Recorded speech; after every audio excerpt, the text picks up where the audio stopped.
믿음으로 살았던 많은 인물들이 등장하는 히브리서 11장, 흔히 우리가 믿음장이라고 합니다. 그 히브리서 11장의 앞부분을 우리가 읽었습니다. 여러분, 어떻게 살아가는 것이 믿음으로 살아가는 것일까요?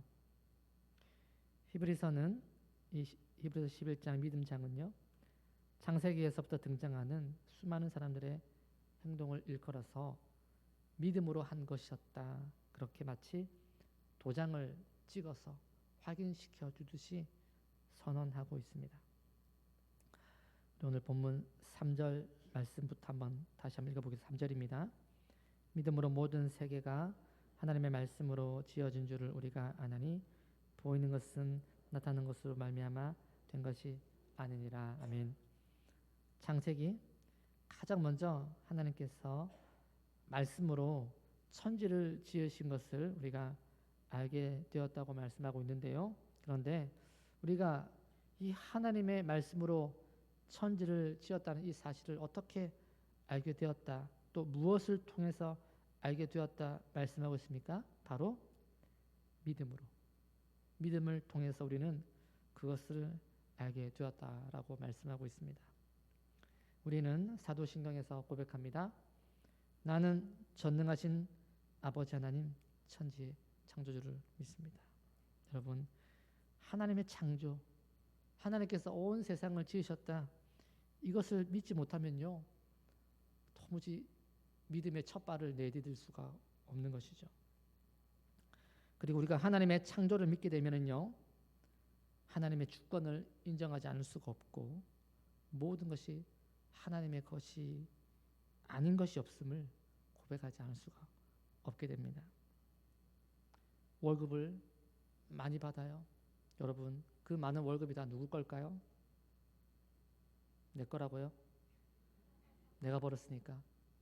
나의 재능으로, 나의 노력으로, 나의 시간으로.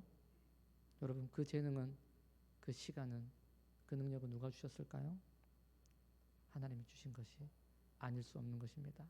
그렇다면 그 받은 월급 누구 겁니까? 여전히 아멘을 안 하신다. 고백을 안 하신다. 하나님께서 이 세상 모든 만물을 창조하시고 우리를 창조하시고 우리에게 생명 주셨다, 하나님이 창조주이시다 라고 우리가 고백하면은요, 모든 것이 하나님의 것임을 우리는 고백하지 않을 수가 없는 것입니다. 어떤 목사님은 그런 말씀을 하시더라고요. 성경 66권 중에서 딱 한 권만 가질 수 있다라고 한다면은 성경 66권 중에서 어떤 성경을 고르겠느냐? 물론 그렇게 할 필요가 없죠. 우리는 66권 다 우리 거니까. 굳이 성경을 이렇게 어떤 것이 더 귀하고 더 안 귀하냐, 그런 것을 가늠해 볼 필요가 없지만, 그럼에도 불구하고 여러분, 사랑하는, 정말 사모하는 여러분, 성경 말씀 구절이 하나씩은 다 있으시죠, 그죠? 그렇다고 해서 다른 성경 구절이 그 성경 구절 내가 좋아하고 내가 사모하고 내가 정말 좋아하는 그 구절에 비해서 덜 소중하고 덜 귀하고 그런 건 아니잖아요, 그죠? 그죠? 우리 마음의 고백에 정말 이 말씀 구절은 나에게 너무나 좋은 말씀이구나, 그렇게 고백하지 않습니까? 그것처럼 성경 66권 중에서 딱 한 권을 고르라고 한다면 굳이 일부러 여러분 어느 성경을 고르시겠습니까? 그 목사님은 그렇게 말씀하시더라고요. 2번 생각하지 않고 나는 창세기를 고를 것이다. 아니, 예수님이 태어나신 마태복음 복음서도 있고, 의인은 믿음으로 말미암아 살리라 이신칭의 로마서도 있는데, 아니 어떻게 신약시대도 아니고 구약시대에 그 창세기를 고를 수 있을까요?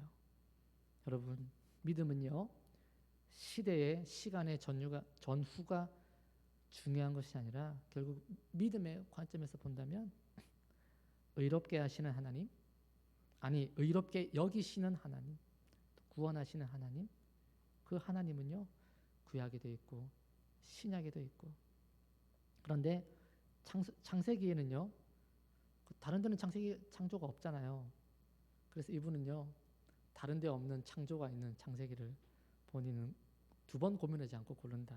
그렇게 말씀하시면서 우리가 다 아브라함의 자손이 아니냐, 우리가 다 노아의 후손이 아니냐, 그렇게 말씀을 하셨는데, 여러분 믿음의 시초를 따지고 올라가 보면은요, 뭐 그렇게 정말 말할 수도 있을 것입니다. 그래서 우리의 성이 뭐가 돼야 된다? 노씨가 돼야 된다. 그렇게 말씀을 하시기도 하셨는데, 창조, 어떻게 그것을 받아들일 수가 있느냐? 그것은 오직 믿음으로만 받아들일 수 있다. 그렇게 말씀하고 있습니다. 그리고 이제 그 창조 이후로 성경에 많은 사람들을 이제 거론하면서 그들의 믿음으로 한 행동들을 기록하고 있는데요. 우리 4절 말씀을 함께 읽어보겠습니다. 4절입니다. 믿음으로 아벨은 가인보다 더 나은 제사를 하나님께 드림으로 의로운 자라 하시는 증거를 얻었으니 하나님이 그 예물에 대하여 증언하심이라. 그가 죽었으나 그 믿음으로써 지금도 말하느니라. 아멘. 여러분, 아벨이 누구입니까? 아벨의 아버지가 누구죠? 네, 아벨의 아버지는 아담입니다. 아담의 둘째 아들이죠. 형이 누구일까요? 형이 가인입니다.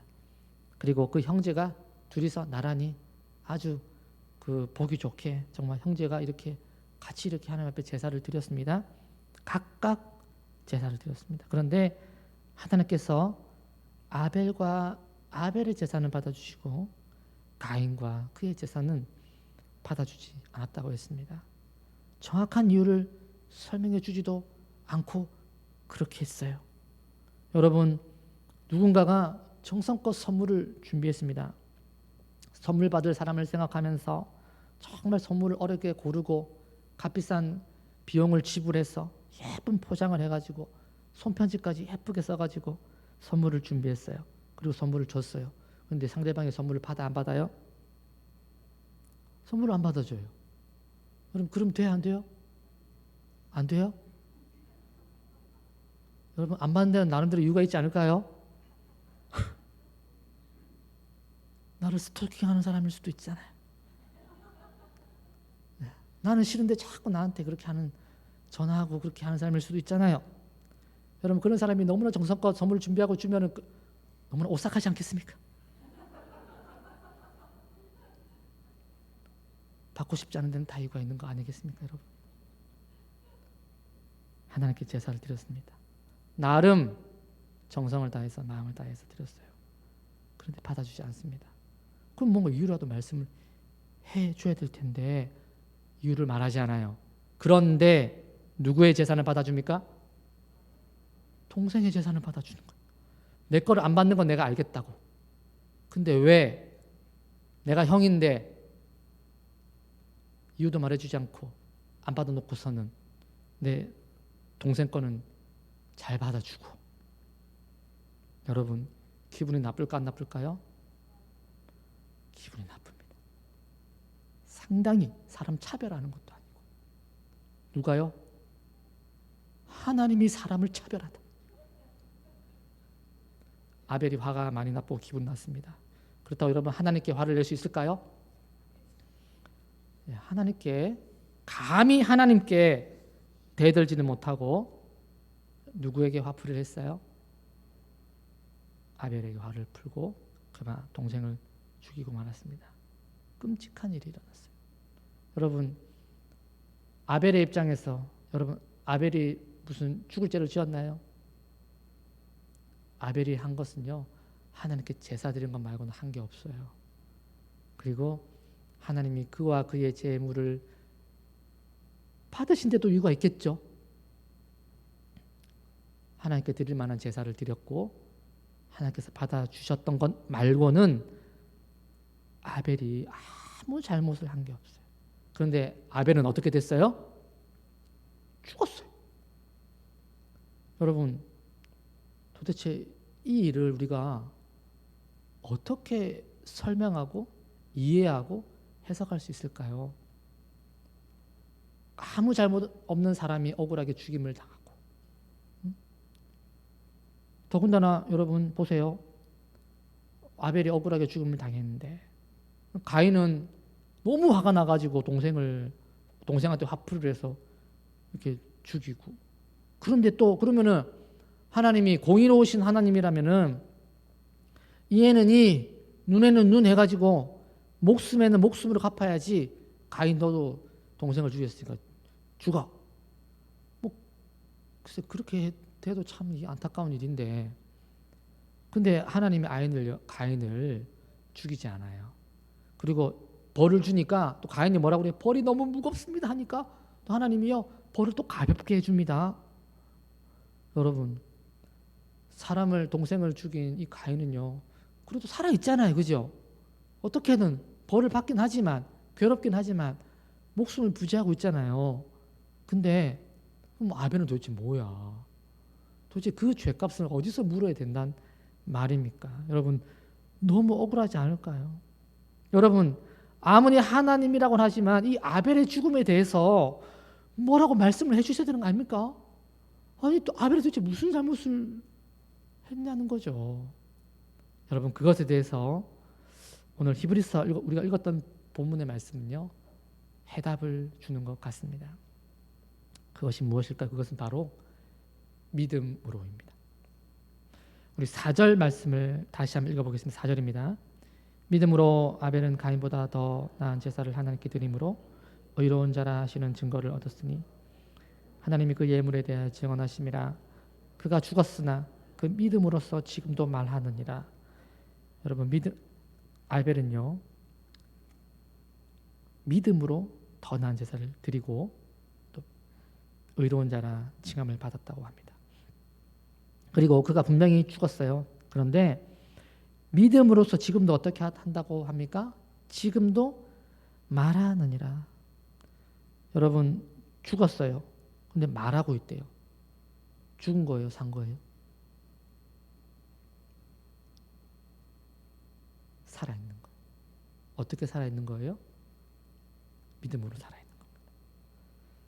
가인이 아벨을 죽였지만 그는요 믿음으로 살아있는 사람입니다. 여러분, 의인이 무엇으로 살아요? 의인은 믿음으로 말미암아 산다. 이게 이신칭의잖아요.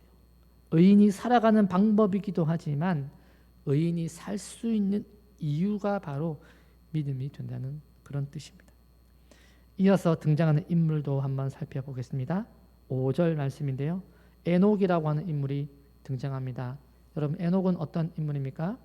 여러분, 창세기 5장에는요 셋의 후손들이 열거되기 시작합니다. 에녹은 65세 때 무드셀라를 낳았다고 합니다. 그리고 무드셀라를 낳은 후에 300년을 하나님과 동행하며 자녀들을 낳았다고 했습니다. 그리고 그의 나이 365세가 되었을 때 1년 며칠? 365일. 에녹의 나이 몇 세? 365세. 그러니까 65세 때 무드셀라를 낳고 다시 300년을 더 사는 동안 자녀들을 낳은 후에 365세가 되었을 때 하나님이 그를 데려가셨다고 했어요. 그리고 그 이유를 명시하고 있는데 그 이유는 에녹이 하나님과 동행했기 때문이라고 말씀하고 있습니다. 그리고 다시 또 더 명확하게 하나님이 그를 데려가심으로 그가 세상에 다시 있지 아니하였다라고까지 한 번 더 말씀해 주셨어요. 여러분, 우리가 하나님과 동행한다 그런 표현을 많이 씁니다. 성경에서 하나님과 동행했다라고 하는 표현이 등장하는 그 첫 번째 인물이 바로 이 에녹입니다. 그렇다면 여러분, 이 동행이라고 하는 이 말에는요 어떤 의미가 있을까요? 히브리어 할라크라고 하는 이 단어에는요 걷다, 가다, 행하다, 삶을 살아가다 그런 뜻이 있습니다. 하나님과 어떻게 했다는 겁니까? 하나님과 걷고 하나님과 가고 하나님과 함께 행하고 하나님과 더불어 삶을 살아간다. 그런데 그 단어의 속성은요 단순히 한 번, 두 번 그렇게 했다는 그런 뜻이 아니라 그 단어 자체의 의미 안에는 지속적으로 어떤 삶의 그의 방식이, 그의 태도가 그러했다는 것을 말하고 있습니다. 그리고 그에 대한 해석으로서 오늘 히브리서 본문 읽었던 5절 말씀을 다시 한번 읽어보겠습니다. 우리 히브리서 11장 5절입니다. 믿음으로 에녹은 죽음을 보지 않고 옮겨졌으니 하나님이 그를 옮기심으로 다시 보이지 아니하였느니라. 올려지기 전에 하나님을 기쁘시게 하는 자라 증거를 받았느니라. 아멘. 에녹은 죽지 않았어요. 여러분 어떻게 죽지 않았습니까? 에녹이 죽음을 보지 않고 옮겨진 이유와 조건이 뭐라고 말씀하고 있습니까? 믿음으로입니다. 창세기에서는 그가 하나님과 동행했다는 것을 인하여 하나님 그를 데려갔다 말씀하셨고 있는데, 그것을 또 다른 말로 하나님과 동행했다는 말을 히브리서에서는 어떤 말로 바꿔서 부르고 있다는 겁니까? 믿음이라고 부르는 것입니다. 읽지는 않았지만 히브리서 11장에는요 더 많은 인물들이 줄지어서 등장합니다. 그러면서 그들 모두가 공통적으로 어떻게 했다고 표현하고 있냐면요, 믿음으로 그렇게 했다라고 말하고 있어요. 노아, 아브라함, 사라, 이삭, 야곱, 요셉, 모세, 라합. 여러분 배를 만들어도 무엇으로 만들어요? 배를 만드는데 망치로, 못으로 만드는 것이 아니라 무엇으로 만들어요? 믿음으로 만듭니다. 여러분 자식을 낳아도 무엇으로 자식을 낳습니까? 믿음으로 자식을 낳습니다. 자녀에게 축복을 할 때 10손가락 깨물어서 안 아픈 손가락이 없겠지만은 각자에게 줄 축복을 나누어 줄 때도 믿음으로 줬다고 했습니다. 모세의 어머니가 모세를 숨길 때도 믿음으로 숨겼다고 했습니다. 여러분 출애굽기를 가서 한번 보세요. 모세의 어머니가 믿음을 가지고 모세를 숨겼다고 한 기록이 있는지 없는지, 있을까 없을까요? 없어요. 없어요. 아브라함이 자식을 낳을 때 믿음으로 낳았다. 창세기에 그런 표현이 있을까 없을까요? 없어요. 없어요. 물론 믿음이 있긴 했겠지만 믿음으로 자식을 낳았다 이런 말이 없어요. 야곱이 12아들을 축복할 때 믿음으로 축복했다. 물론 하나님께 복을 빚는 거니까 뭐 그 안에 믿음이 담겨 있긴 하겠지만은 믿음으로 그 자녀들을 축복하고 그렇게 했다는 구체적인 표현이 없어요. 다만 그들은 그렇게 행동한 것이었다는 것이죠. 그리고 모세가 왕궁에서 살다가 어느 날 나와 보니까 자기 백성들이 고난 당하는 것을 보고 그 애굽 사람을 죽이잖아요. 그리고 모래에 파묻잖아요. 그게 믿음으로 한 걸까요? 도망갔어요. 믿음으로 도망갈 것일까요? 간 것일까요? 그런 말이 출애굽기에 있을까 없을까요? 믿음으로 했다고 모세가? 없어요. 그런데 히브리서에서는요, 믿음으로 모세가 왕궁의 왕자로 길러지는 것을 포기하고 하나님 백성으로 삶을 살겠다라고 했다고 그렇게 기록하고 있습니다.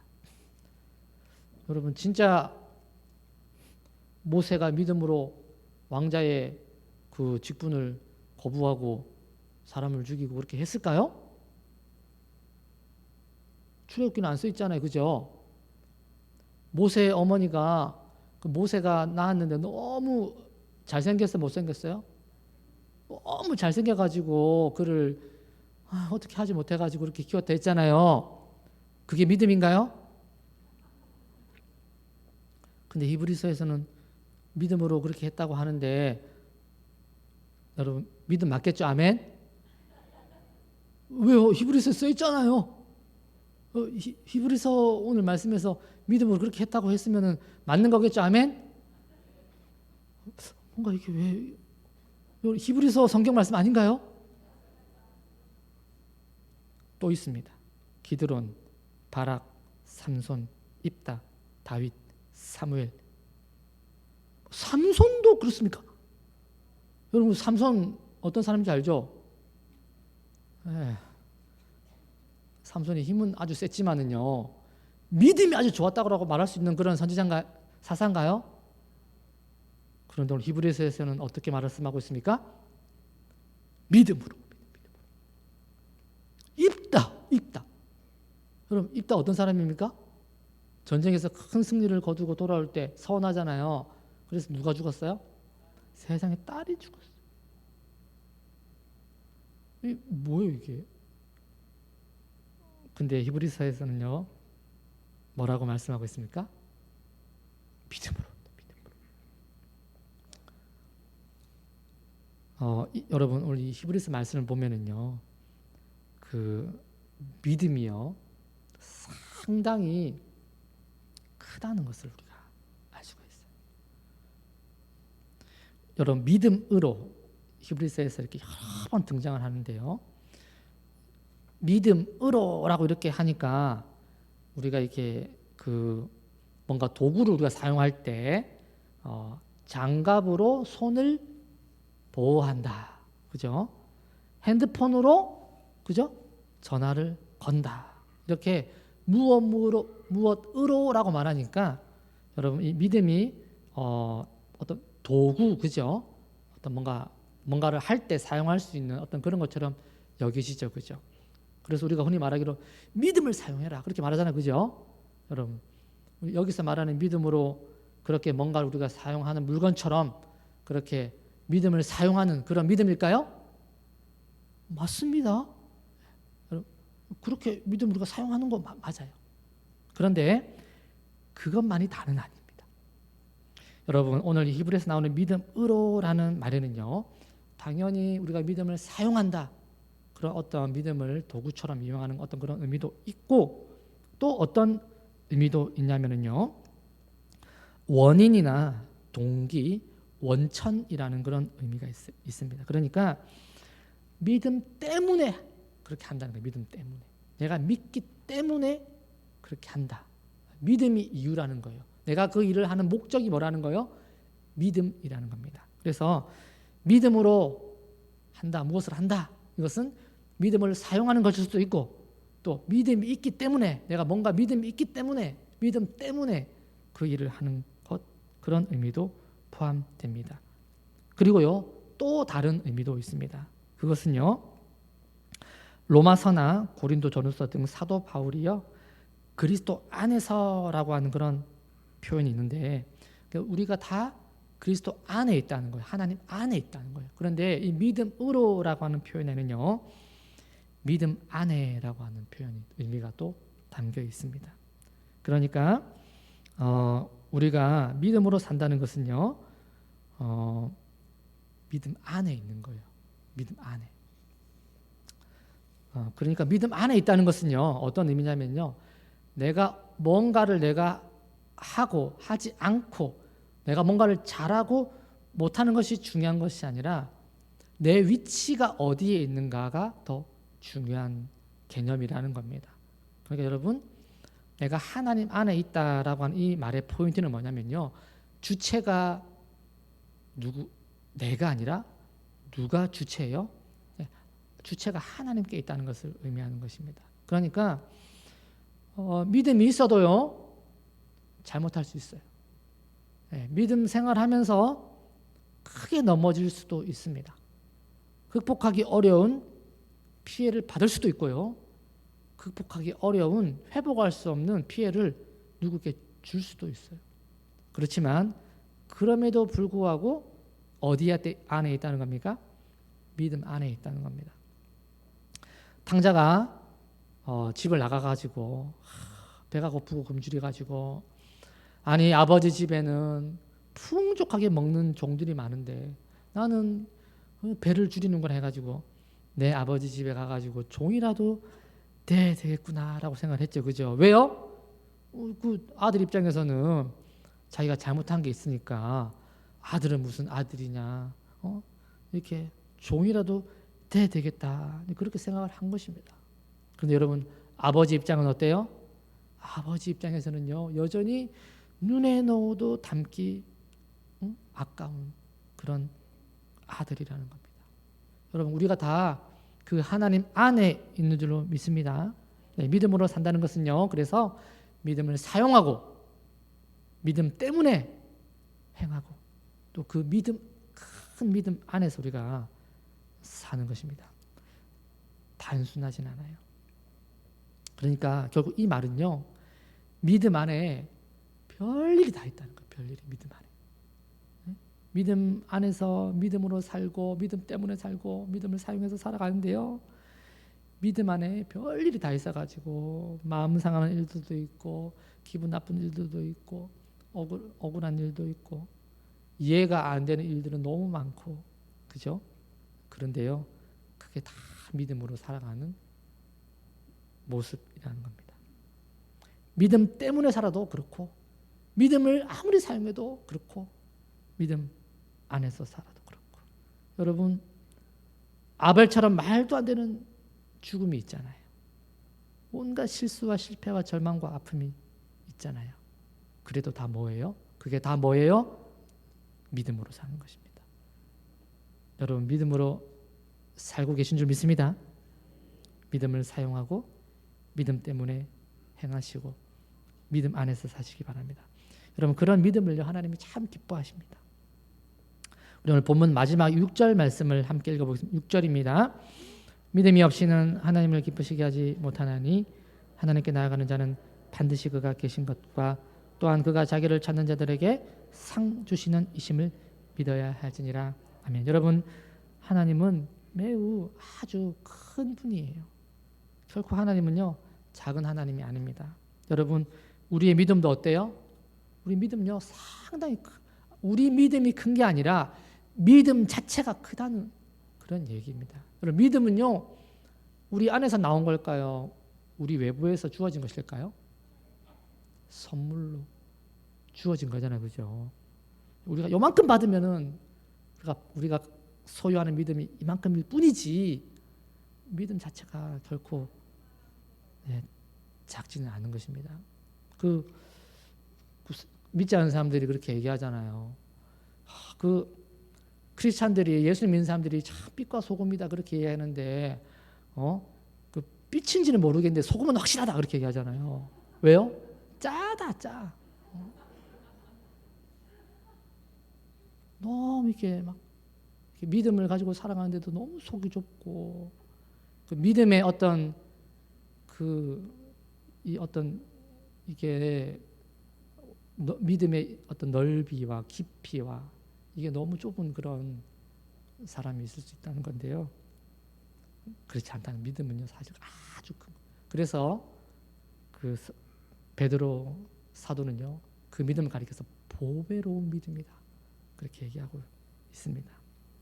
그래서 때로는요, 이 믿음이 너무 크기 때문에 이해가 안 되는 거예요. 이 믿음이 이해가 안 되는 거예요. 왜 저 사람은 믿음이 있는데 저렇게 사는 거야? 진짜 믿음 있는 거야? 믿음 있는 거예요. 믿음 있어 그렇게 살 수 있어요. 아니라고요? 왜 저 사람은 믿음 있는데 진짜 저렇게 사는 거야? 믿음이 진짜 있는 거야? 있는 거예요. 믿음이. 믿음이에요. 믿음의 이게 스펙트럼이요, 아주 넓은 거예요. 믿음 안에서 믿음을 사용하고 믿음 때문에 살아가는, 믿음으로 살아가는 우리 모두가 되시기를 주님의 이름으로 간절히 축복합니다. 기도하시겠습니다.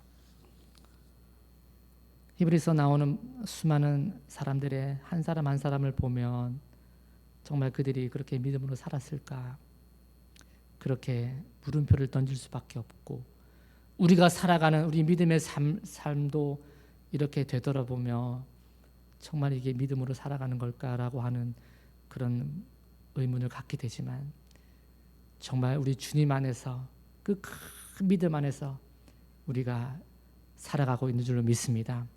온 세계를, 온 만물을, 온 천지를 말씀으로 지으시고 우리를 지으시고 모든 것의 주인 되신 그 하나님의 세계 안에서 살아가는 우리들입니다. 하나님, 오늘도 그 크신 하나님 믿으면서 그 하나님을 기쁘시게 할 수 있는 믿음 가지고 믿음을 사용하고 믿음 때문에 살아가고 믿음 안에서 살아가는 우리 모두가 되게 하여 주시옵소서. 예수님의 이름으로 기도드리옵나이다. 아멘.